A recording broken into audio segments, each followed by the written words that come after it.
Okay, so welcome back to the series of On My Way from a Lawyer to a Mountain Nomad. And I'm really excited as part of the series to have some of the guests talk about their experience as a nomad. And today we actually have the privilege to talk to someone who's been a nomad for over 8 months now, and she actually transitioned, started almost a year ago. And so she's going to talk about her experiences and how it started and where she is now, what she's doing, her plans, all the good stuff. And her name is Jennifer Schlueter. I don't know if I said the last name right, but I tried my best, so forgive me.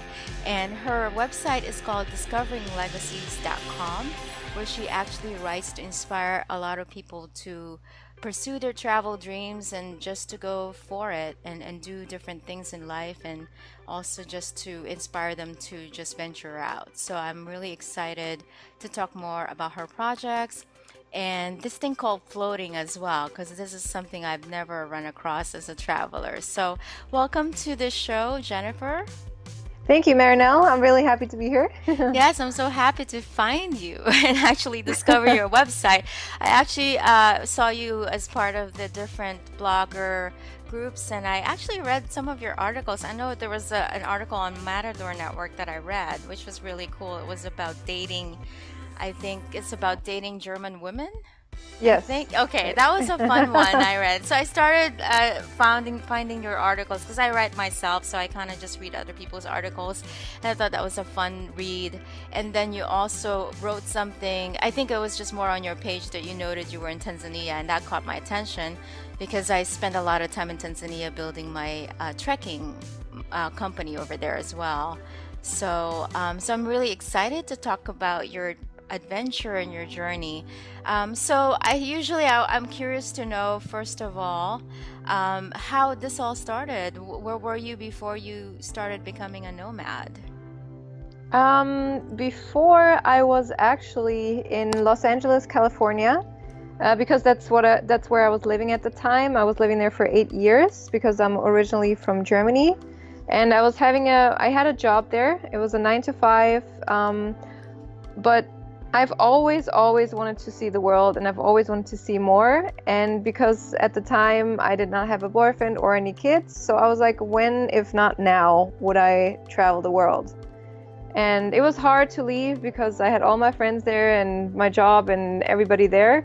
But at the end of the day, I was just like, okay, I need to see the world. That's it. Wow, so the motivation was you just had this feeling you needed to see the world, you wanted to do it. Yes, Wow, yes. okay. And how was the process like for you? Can you describe when you realized, okay, I gotta do this?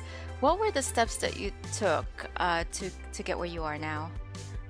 So I realized that I was pretty unhappy in my job. Like, I had a great team, and the people were awesome. But for me, I don't know, I wanted something else. I wanted to create more for myself, and I just wanted something different. And I was actually also doing hypnotherapy. And after one session, I woke up in the morning and I was like, you know what? I'm gonna do this. At first, I wanted to go to Paris, live there for 6 months, but then, like maybe a month after I had made that decision, my friend talked to me and she said, Jenny, why don't you go on, or why do you only want to go to Paris? Like, just go see the world, go travel. And I was like, you know what? You're right. I can make this happen somehow. And I've seen a lot of travel bloggers and a lot of other digital nomads who made it happen. So I was like, I can do that too, easily. So I just want to give it a try and see, and just travel the world then. Wow, so you did have a 9 to 5 in LA. Yes. Hmm. And so what was the next step then? Did you decide, after you realized you needed to travel the world, how long did it take you to quit completely? Actually, I had amazing bosses, like a boss and the owner of the company, and they were both very supportive because I told them already, like a few weeks after I had made the decision. Wow. And I kept working there for about 6 months. So I told them I made the decision in August, told them in September, and I still kept working there for about 6 months. Hmm. And I transitioned out of the company, sort of. I found a replacement for my position and everything. So that's how it worked. And then I also saved up money as much as I could, just to be stable at the beginning. Right. And tell us about the 9 to 5 job that you had. What kind of work was it?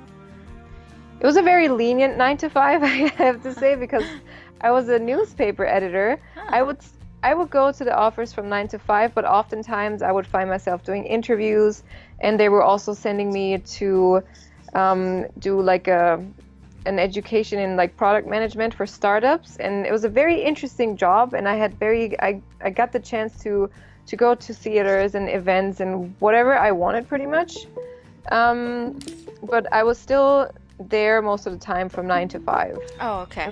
so regulated. Okay. And sorry, I think my phone is ringing. It's like life happens, you know.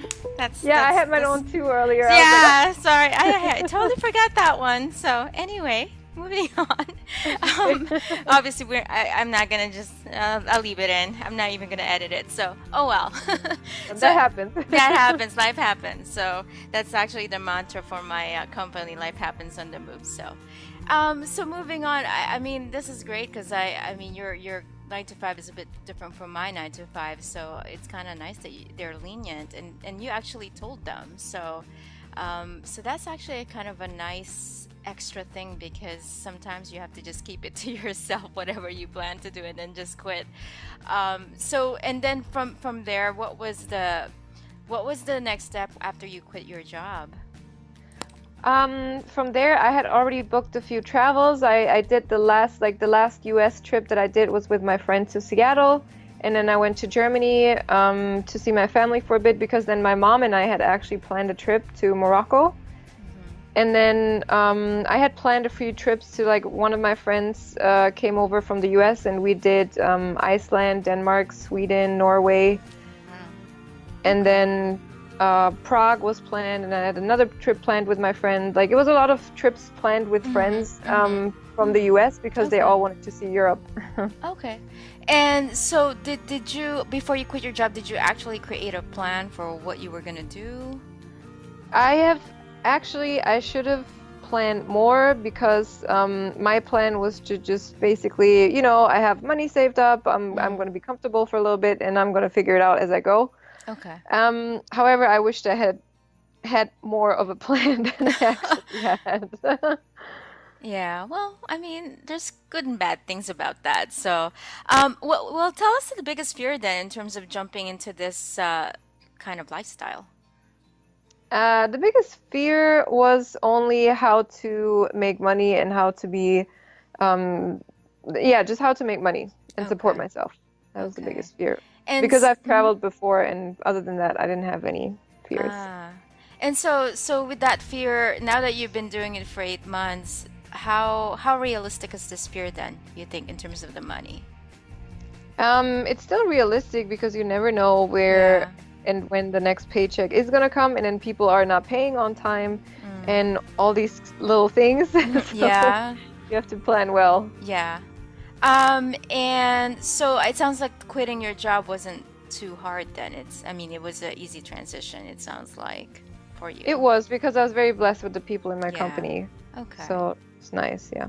And do you still are you still connected to them? I think you mentioned you do a little bit of work with them Yeah, I still. actually am. I still put some of my stuff on their websites, and they ask me if they can use my travel articles for their websites. Oh, great. So I still do that, yeah. Okay. So in terms of let's talk about the big elephant in the room, which is really the finances, because that's the biggest thing that people wonder about. So in terms of just since leaving, I know you saved up some money, so that was one source of income for you. What can you tell us more about where else you have your sources of income coming from? I do a lot actually. So Yeah. whatever I can find, like I tutor, I'm a virtual assistant, and I Mm-hmm. translate. These are Wow. the three things. And also, from now and then, my mom sends me work, because she has an office, Mm-hmm. and whenever she needs something to be written, I'm writing it basically. Okay. S- And there's social media management is involved, and just like online jobs that I can get. Mm-hmm. And where are you now? Currently, I'm in Hamburg, Germany. Mm-hmm. Okay. And how long have you been there? I came here at the beginning of July, and I'm gonna leave in like mid-August. Okay. And do you have a plan in terms of where you're going to be next? I do have a plan. I just don't know if it's gonna work out. But Okay. the plan is so far it's gonna be Marburg in Germany because it's my friend's birthday. Then I want to go to Munich, Vienna, road trip in Croatia, and then LA to visit my friends, and then travel around South Africa, like Mexico and Colombia and Panama and all these Okay. places. Okay. And so you have a website, and can you tell us more about what prompted you to start the website that you have? Yes, sure. So my website is basically to inspire people to travel because I noticed that during my time in the US, I met a lot of people who have never traveled outside their country or even their state. So, and also most of my audience is from the US, and also my blog is in English, obviously. And because I think that travel is really the biggest teacher ever, that everybody should travel, and I want to show them that it's possible, and I want to show them that a life is possible that is different from your usual 9 to 5, and also that there's many possibilities to travel. There is a possibility to keep your 9 to 5 and travel.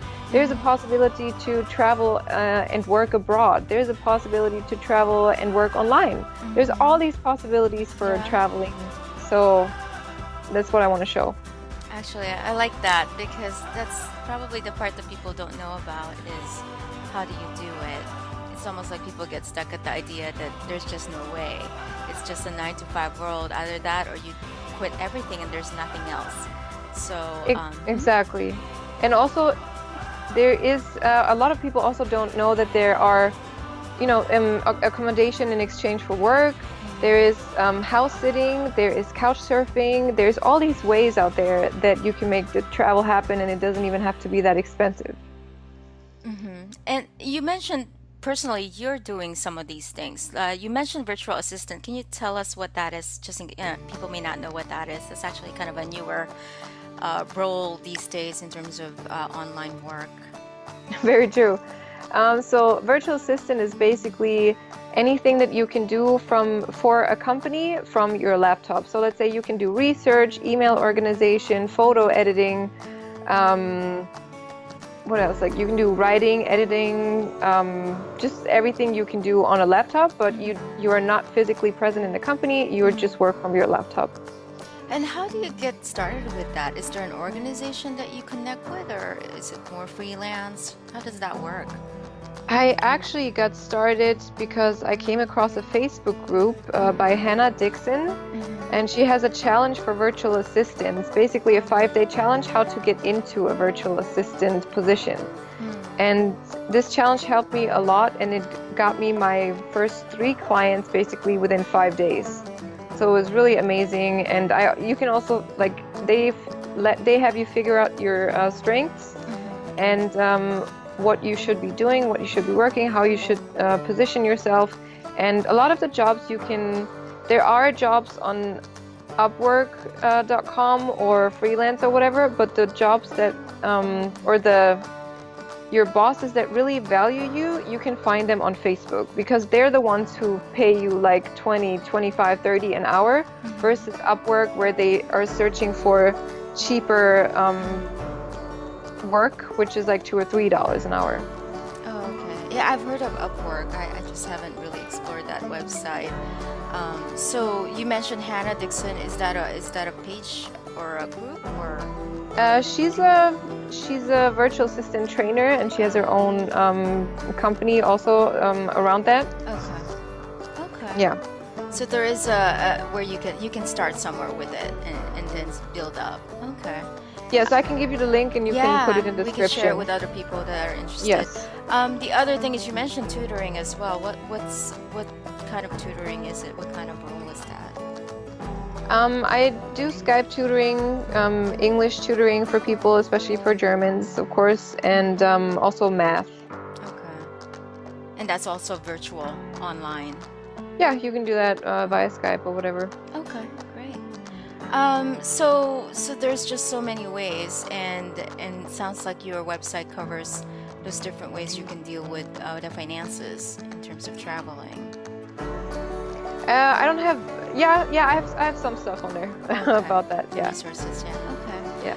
And so tell us now in terms of just, I think maybe in terms of tips, in terms of the finances, what are some of the tips besides, obviously you shared with us the different ways you can get sources of income. What other tips do you have in terms of just as a nomad, how you can manage the money part? I would say always have a little backup because a lot of times something can happen. First of all, like unexpected can happen, or it happens that you can never rely on the client to pay you on time, Yeah. unfortunately. And something can always happen, so definitely have a little backup available. I know that sometimes you don't have a backup at all, but Mm-hmm. it's better to have one, definitely. Mm. And in terms of just the cost of living, how would you describe like as a nomad? You used to have a 9 to 5. You live in LA. LA is expensive. In terms of just being a nomad, can you describe the cost of living that you have now? Is it much cheaper than it used to be? I would say it is definitely cheaper, but that's also because I work less than I used to work in LA. I Mm-hmm. used to work like 40 hours a week, but now I have to admit I work less, but I also love it that way Mm-hmm. because I want to do other stuff. And cost of living is cheaper also because I live in cheaper countries. Mm-hmm. I could choose to work around or to stay in the US and work around the US, but it's expensive. Also in Tanzania, it was actually pretty expensive to live in Dar es Really? Salaam. Oh, Uh, okay. because Dar es Salaam is a pretty expensive city, especially if you Yeah. live in the expat area. And but if you go to like Southeast Asia, you can live on $10 a day. Like Vietnam or Thailand or Bali or whatever, you can live on $10 a day. Or South America is not that expensive either. So it Mm-hmm. just depends on where you go and how far you want to stretch your dollar. Okay. And so, what would be, you'd say, the biggest expense then as a nomad for you? Um, I would say it is accommodation because not always can I find a house sitting gig or couch surfing or whatever. So you can do it that you don't have to pay for accommodation, but I can see that as very stressful because you always have to see like, oh, how can I couch surf and house sitting, whatever. But if you want to stay in a place longer, then you definitely will be paying accommodation. So that's the most expensive part. Mm-hmm. And yeah. Okay. And in terms of just savings, are you able to save at all? Or, I mean, what's your sort of approach to that? To be honest, right now I'm not, but I'm working on it Mm-hmm. because first of all, I want to be able to invest money, not only save, but invest money. I Mm-hmm. want money to work for itself. So I don't like, I'd rather have it work for itself than me working for it because there are ways where you can invest money and it just works for itself. Mm-hmm. And what sort of investments have you thought of? There are a few companies, and I'm also looking into cryptocurrency, internet-based currency like Bitcoin or something, Mm-hmm. because that's also an investment. And I'm thinking about investing in property. Oh, okay. Yeah, so Yeah. these kind of things. Yeah, and I think I can relate to that because I think the biggest thing about living a traveling lifestyle is you have to diversify your income. Yeah, So that's the biggest difference I think with 9 to 5 versus than being a nomads because you have to have different sources. So absolutely. so there's a lot of creativity involved. You can't just be one-minded about things. So No. okay, was that sort of a thing you had to adjust to, or have you always been dealing with multiple sources? Well, I love doing different kinds of things. That's also why I had the editor job because it was not a typical 9 to 5 where I went to the office Oh, okay. or where I was at a desk all the time. I was also Mm-hmm. able to go out and do other stuff. Mm-hmm. And I've always loved that and I've always been that way. So Okay. it wasn't hard to adjust, but it's definitely a factor to consider Yeah. that you have to diversify your income. Yeah, and even to take that step, it's kind of nerve-wracking because it doesn't even, people are kind of brainwashed to think you just have your career and that's all. It's like all or nothing. And so if you Absolutely. tell them, no, if you want to do this traveling lifestyle, you have to do this, you have to figure out this, maybe to invest in something like this. It's actually a different mental approach that you have to even maybe have a shift in your head of in terms of, your sources of income. Because I think even when I started thinking about this, I was wondering, can I just pick a career as a nomad and just be, it was like, well, actually, you know what? That's not even realistic because it's not it's not a typical 9 to 5. There's just no way you can do a 9 to 5 as a nomad unless you have a big company and you're just basically doing really well. So, I was going to say there are people who do work 9 to 5, even if a different. I know a couple. oh, okay. The guy is actually working in a different time zone, a 9 to 5, Mm-hmm. because he still has to be available New York time, nine to Ah, five, Monday through Friday. uh-huh. So there are companies who are doing that, but it's not the norm. It's Yeah. definitely not the norm. But It's if you're lucky, you can find these kind of jobs. wow. Yeah, but it's very rare for companies Yeah, to do that. Yeah. yeah. Okay. And so they basically can be anywhere in the world, but they have a schedule of 9 to 5 of Yes. having to be available remotely. Wow. Hmm. Okay. Lucky. Yeah. That's amazing. Other than that, I mean, you just have to be creative and do your own projects and figure out a way. So, Yeah, and what's also important is like you have to teach yourself a lot. Like, I yeah. mean, there are courses out there, but you have to teach yourself how to market yourself, Uh-huh. um, all the different skills, and how to do a website, probably. Yeah, yeah. Okay. All these little things. Yes, yeah. So, along those lines, what do you think has been the toughest part for you so far as a nomad?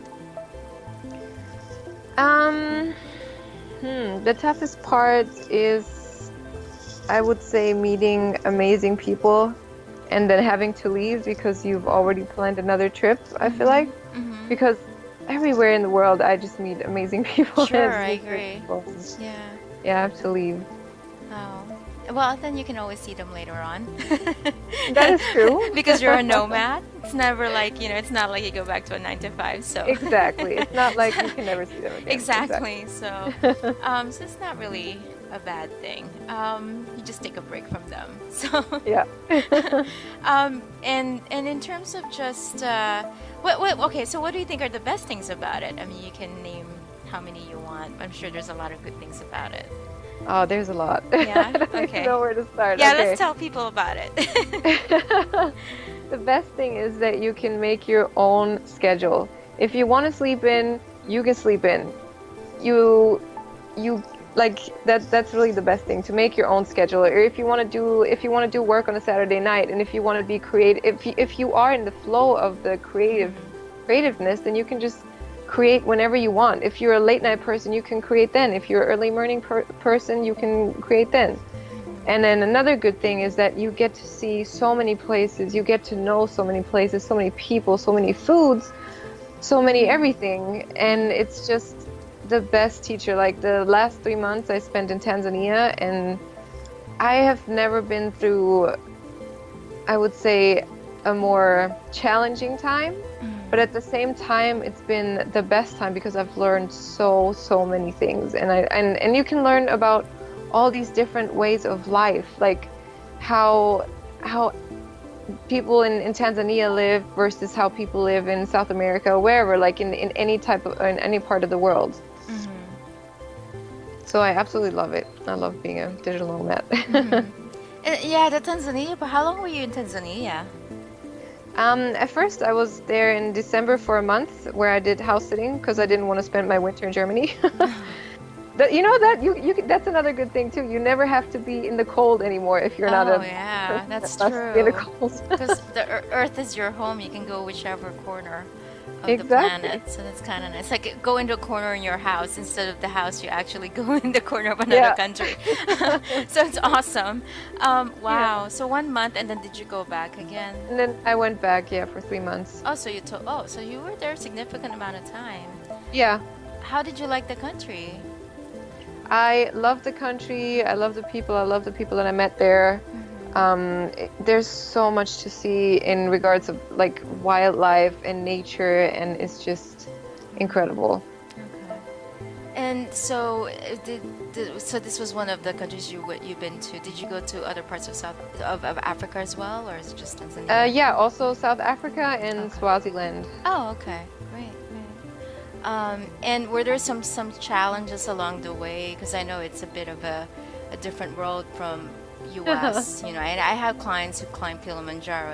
To them, it was a bit different experience. I can imagine if you've been there for like 3 months, you would have experienced more challenges, including I think you had an incident of malaria from what I've read. So tell us about that. Was that the worst part, or was there anything worse than that? No, I think the malaria was the easiest part for Wow. me. I mean, it sounded really horrible because when I went to Tanzania, I read your thing and I'm like, oh my God, I hope I don't get that. But then I was up in the mountains, luckily.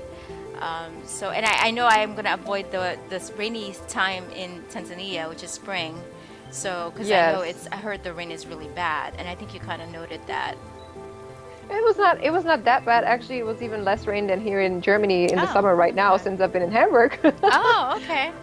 But No, yeah. and you mentioned there were frogs on the streets. I read that part. Yeah, there were a lot of frogs. The frogs were so loud that I've never even That's never even interesting. heard frogs that were that loud, and so many. Like it sounded like it was thousands. Okay, wow. But the hardest part for me was the way of life. I lived with locals for 3 months. Oh. And that meant at first when I moved in there, because the landlord had not taken care of it, the water was not Mm. coming up to the house. So we always had to get buckets. We always had to cook the water or to boil the water so it's not Mm-hmm. dangerous to Sure. drink.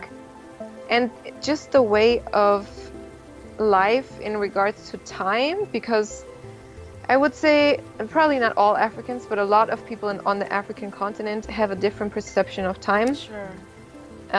meaning that they live in the moment. They don't plan for Yeah. the future. They don't think much about the past. They Mm-hmm. live in the moment and they enjoy the moment. Hmm. And for me, as a person who comes from Germany, where time is like, oh, you have to be there 5 minutes early, and Sure. if you're not on Yeah. time. It was Hmm. very hard to adjust, but at the same time, I realized, wow, I have to live in the now more because that's all we have. Mm-hmm. We have the now. We don't have the Mm-hmm. future. We don't have Yeah. the past. We have the now. So did that the locals' philosophy, did that help you in any way?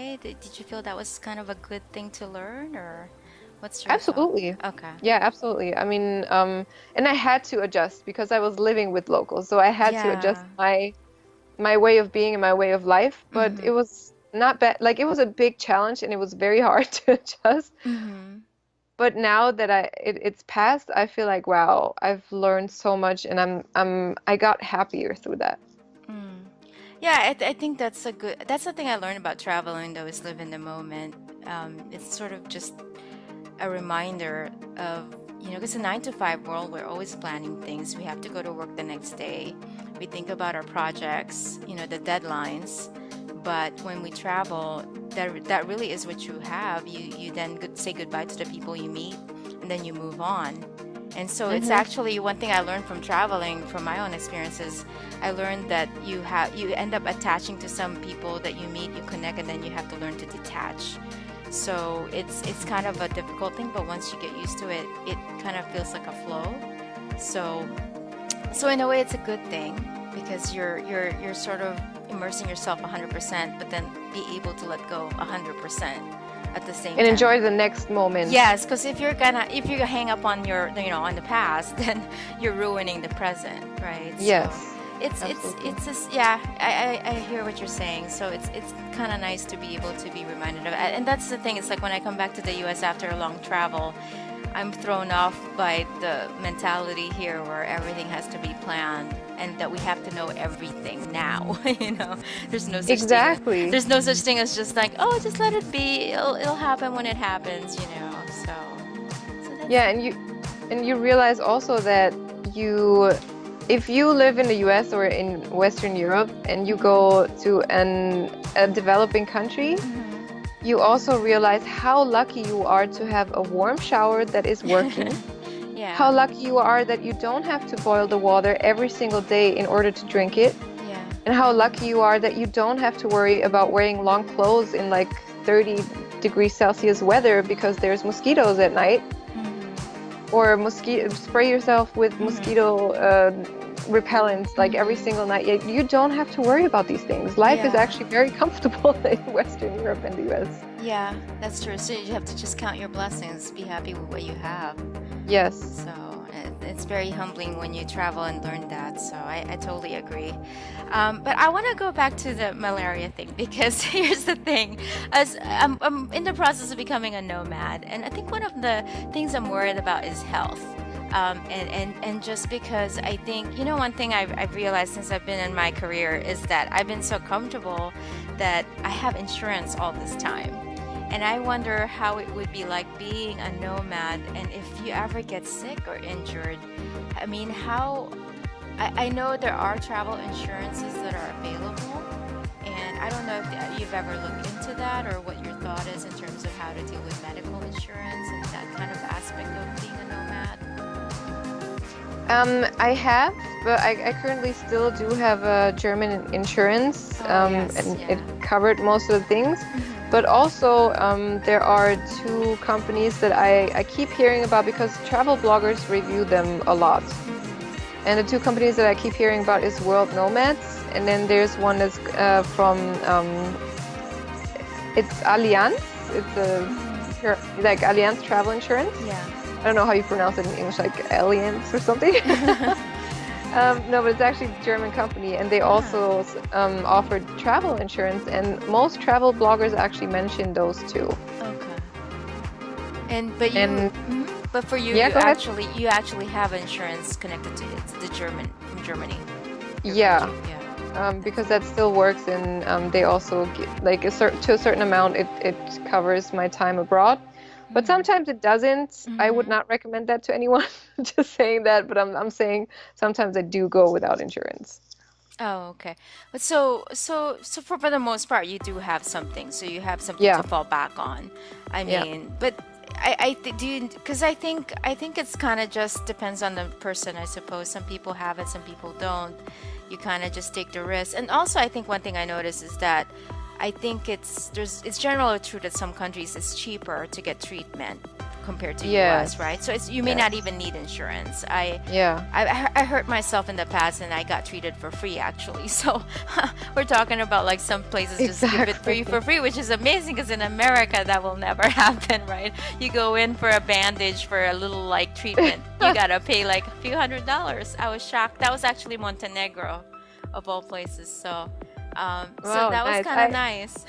I actually heard of someone who flew from the US to Playa del Carmen in Mexico and got a root treatment because it was only like $200 there, and in the US it would have been 2,000. So he got a free, or he got a trip with Oh, the root canal treatment awesome. included. Like, come on. Well, dental is expensive here. I mean, our insurance Yeah. is not even good at all, right? So, I No. mean, I pay a No. lot of money just to get my teeth cleaned and Yeah. get that done. But to be honest, I'm like, I would follow that person. That's actually a good tactic. I would do that actually myself. Because you're right, you get to travel.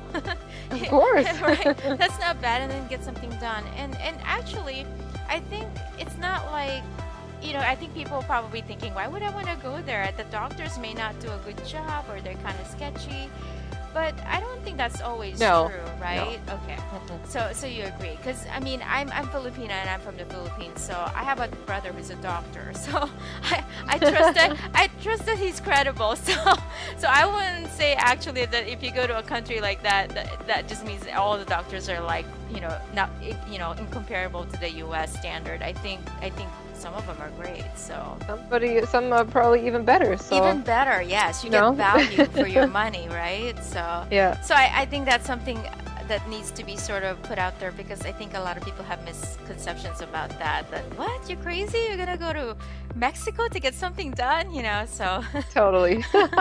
so anyway, yeah, and that's an idea people should consider. Okay, well that was very helpful, and so I just want to just go back to the things you're doing now. Tell us what kind of sort of projects you're doing. I'm doing a lot of projects actually. So right now I'm trying to get everything that I can get my hands on in Hamburg. I'm reviewing tours, I'm reviewing hotels. I'm just doing a lot so that I can have like I want to be the person people come to when they look for something in Hamburg or Germany. Because my website is that's actually the most like people come to my website because they look for something in Germany, like either what to know before they go to Germany or the cities where they should go in Germany. So I want to be the first person where people come to when they look for something from Germany.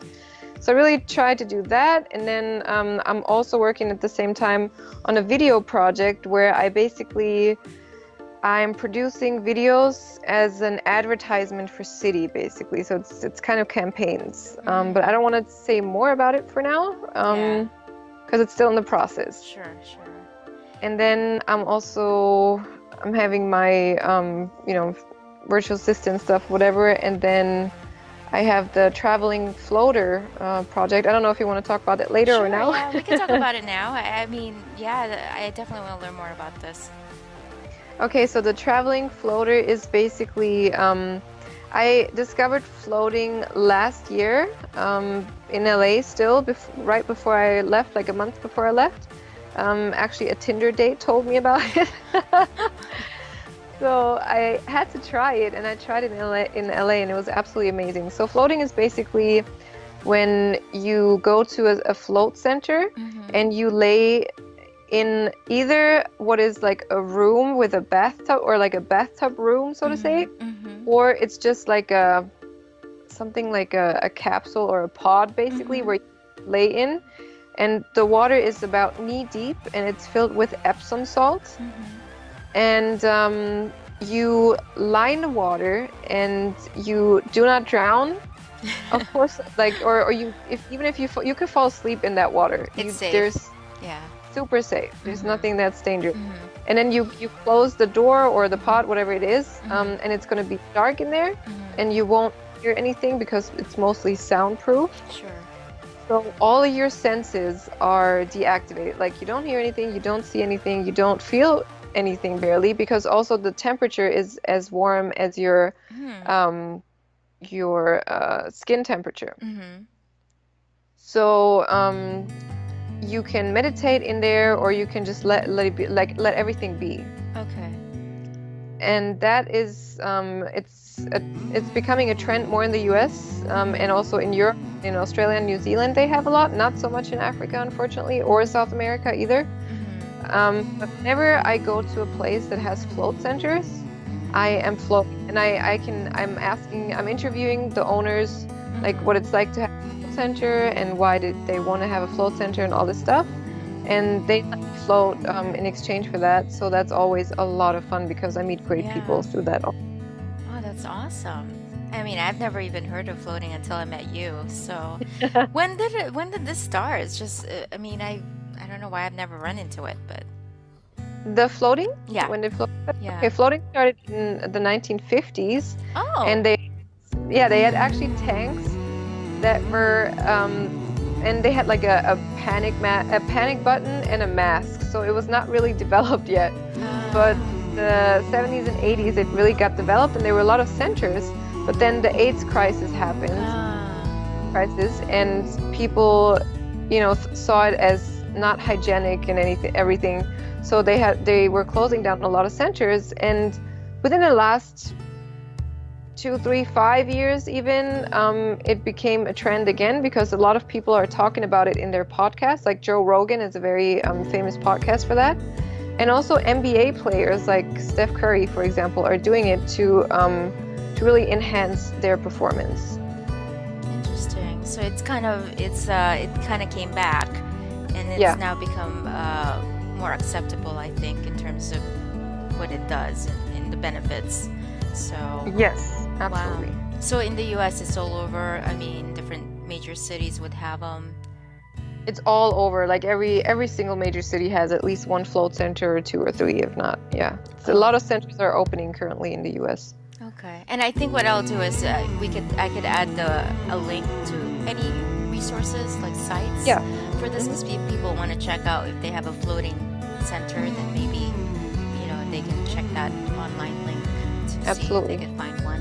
Because I may do so and check it out myself. It's funny because this past weekend I went backpacking in the mountains, and so I was with 7 other women, and one of the women was talking about the first thing she wants to do is be in a tub, and just basically go for a hot tub type Hmm. moment, which is like the floating thing. So I think a lot of people would appreciate this, especially with the hiking community and the people who are very active, because we were very sore after backpacking, and honestly, this is probably one of the things that would be a great option for people after trekking and hiking, people that are very active to kind of relieve the soreness.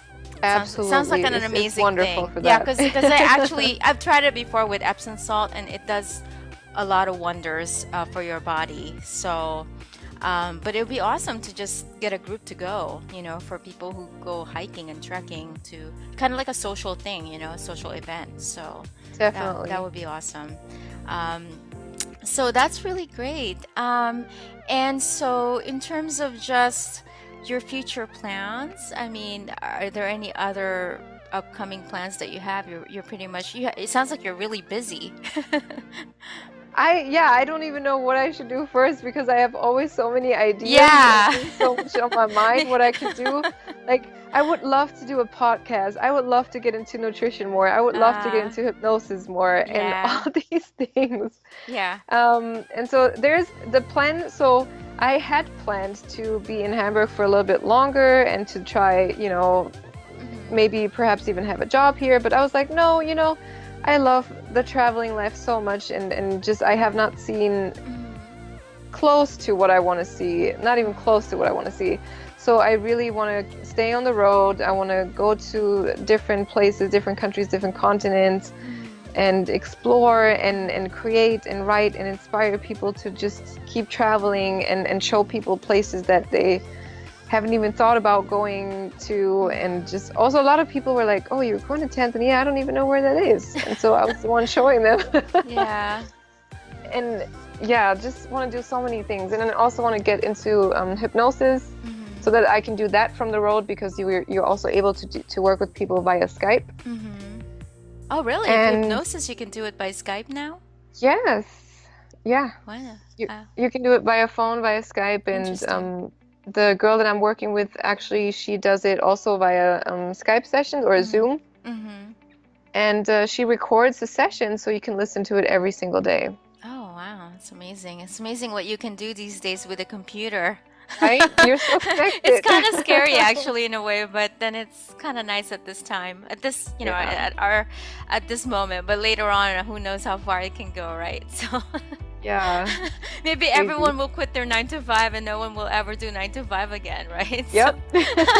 so I mean, I don't know how that would function, so for the rest of the world, but yeah. So, what do you think is the biggest sort of accomplishment for you as a nomad, you'd say? The biggest accomplishment is really always meeting people and either if it's like readers, either if they read something on my blog and tell me, Mm-hmm. hey, you got this tip for me and it really inspired me to do this and this and this, or Mm-hmm. it is meeting people on the road Mm-hmm. and also inspiring them, but also just talking to them and learning from them, Sure. and then in turn get inspired to go Yeah. somewhere. Yeah. Yeah, I hear what you're saying. I think that since I kind of started the project of trying to move away from my 9 to 5, I realize every day you kind of meet different people. You don't even, you wake up in the morning and you wonder, who am I gonna meet now, and what am I gonna right? Do you feel that? It's like a journey and an adventure.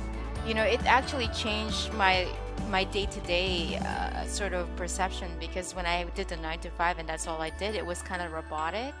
And then once I sort of shifted, it was like, oh, who am I gonna meet for my podcast now? Maybe I'll find someone. Like, who am I gonna write about for my blog, or what place should I write about? And then you get some readers writing you an email. So it's kind of exciting in a way, because it adds something to your life that where it's sort of you feel like you're growing every single time because Yeah, you meet new people, new experiences, new things, versus when you're in 9 to 5 it feels kind of stagnant. so absolutely. so I think that's one thing I think people are not really realizing. I think they probably think being a nomad is very chaotic and no direction, sort of Yep. like, right, all over the place. I don't know, like maybe you could share with us how so far how has your family received your idea of being a nomad? At first they were skeptical because they were like, how are you going to do this? And like it took me a long time to figure out how to make this happen. Even when I was already traveling, like last year I was traveling, but at the same time, sometimes I had to go back to my mom for like 4 weeks to work and get some more money for the next trip, Yeah. or to my dad's place. And so they were skeptical, but now I think they realized that I made it happen. Mm-hmm. But my mom knows that, like, my mom, she ignited the travel bug in me, basically. She took me Ah. traveling from a young age, so she can understand why I travel so much. My dad is still scared sometimes, especially when I went to Tanzania when I had malaria. He was like, Mm-hmm. "Oh my God." Mm-hmm. But at the end of the day, they support me because they know that I do whatever I want anyway. So Yeah. there's no other way than to support me. So it's, yeah. Yeah. Do you kind of sort of find that as a nomad you work harder than when you work in a 9 to 5? 100%. Like Okay, even so I'm not the only one. 200%. Okay, I just want No. to. Yeah, okay, I just want to have to ask. That's a personal question for me. So, because I've been like realizing this. That I feel like I'm working 12-hour days versus before it was only 8 hours. Absolutely. And Okay. you cannot switch off. Like you're always like, Yeah. oh, this idea, I have to do this idea. But at the same time, it's like you're doing what you love. There's Yeah. some things that you have to do that you may not love as much, but most of the time, the majority of the time, you're doing something that you Hmm. really enjoy and that you love Yeah. doing. And you don't even care whether it's gonna go anywhere. You just want to do it. Yes, yes, you just want to put it out there, and that's it. Oh, awesome. Okay, I just want to make sure it's not just me. I'm new to this nomad No. thing. I'm still transitioning. I mean, my progress has been I did sell my house, so that's getting rid of my stuff, and then I moved into a studio apartment, but by coincidence, water leaked in my apartment. My unit got affected. They kicked me out of the apartment. And then, so it's kind of fate, you know. It's like the universe telling I was me, gonna say, yeah. yeah, I was like, are you serious? You're kicking me out of my apartment? This was my apartment before I leave the country. And I like the fact that it was it was this little studio. It was already smaller than my usual house, right? So I said, this is it. This is my last house in the US, my last place. All of a sudden, the water leaked. And then now I live in an 8 by 10 room in a house. And luckily, the landlord's a friend of mine, so he let me stay. And and now I feel like I'm a nomad. I pay $500 a month for now. So I'm learning There how you to, go. right? I'm now a nomad in the US, but There you so are. yeah, it's interesting because I cut my costs, and so now I'm aiming for maybe 250 a month at some point. So so I don't think that's gonna happen in the US. That would be crazy if I managed to pull that off. But I think the next step will be another country. So we'll see how it goes. But I'm getting there, you know. So that's why it's on my way. But things have changed actually because I'm now on leave from my job. My mom passed away 2 months ago, so Oh, sorry to it's hear. yeah, it's I think it's also one other sort of curveball, honestly. So there you have it, guys. It was an awesome time speaking with Jennifer. I basically, at the end, updated her with my transition into becoming a nomad. She was very nice to share her story and give me some inspiration as well. And feeling as if I am going the right way. I think the best thing that she said was actually when she noted that you can never really prepare for it. And that's something to really keep in mind because no matter what, it is a leap of faith, and that's something to keep in mind. Thanks, guys, for tuning in. Thanks, Jennifer, for joining us. To catch more on Jennifer's journey, please check out her website at discoveringlegacies.com. You also find some links to the resources that she mentioned on this podcast.